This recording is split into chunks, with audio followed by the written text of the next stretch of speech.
Salamat Kristo niya. Ay, hindi. Bigyan sila. Kristo dito. Ito. Nahuli yan naman yun ba?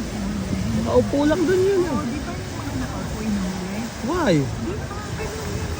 Di ba yung mga matatanin na, yun yung ginano nila kasi pag may nagsusupport ka, genocide, ng gano'n. Really? But mommy, Ano, na ilang matanda yung hinuhuli? Mama, Hindi mo na ano yun, ano? mommy, Yes. Why? Alis siya. Lahat ng Trialis, pagka naka-placard ka ng ganyan, Really? I support yun. I condemn you. Hinuhuli, di ba? Really? Di ba ilan na sa? Nakita ko siya nakaupo lang eh. Di ba nakikita sa ano?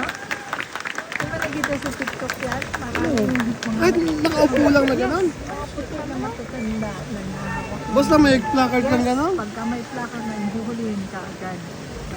Ah, Hinuhuli. just like that.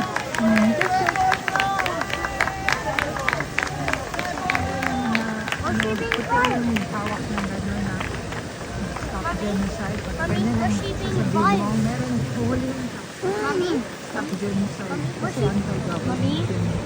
worshipping violence.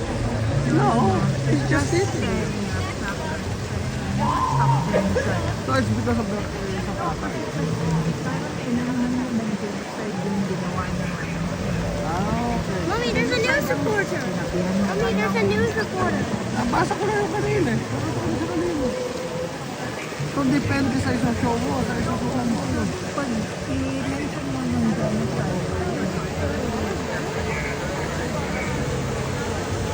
kasi yun yung Where's the Filipino? ayun pa, ito pa, isa-isa niya.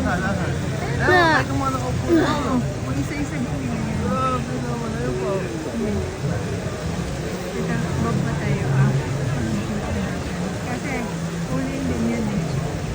Ang lang sa plaka, na gano'n pa yung nakaupo ka. Basta may genocide, okay lang pa.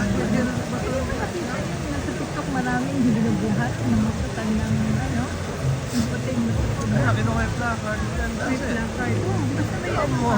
Oh, huli nila yun. Kahit matanda. Yun nga yun. Hindi mo kasi akala kung nakita mo yun. Yan o, si Lolo.